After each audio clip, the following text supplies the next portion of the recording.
মাছ যতটা না প্রিয় তার থেকেও বেশি প্রিয় মাছের ডিম। বাজার থেকে কই মাছ এত বড় সাইজের নিয়ে আসা হলো, সেটা নজর কাড়লো, মন তো ছিল মাছের ডিমের দিকে।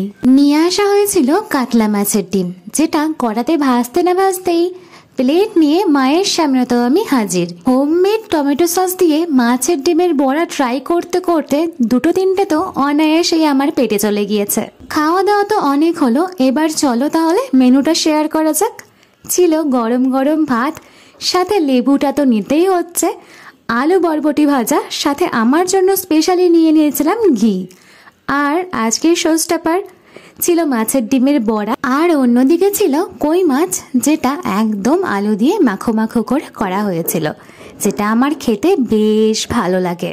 মাছের ডিমের বড়া যেমন ঘি ভাতের সাথেও খেতে ভালো লাগে, তেমনি ঝোলও কিন্তু দুর্দান্ত লাগে খেতে।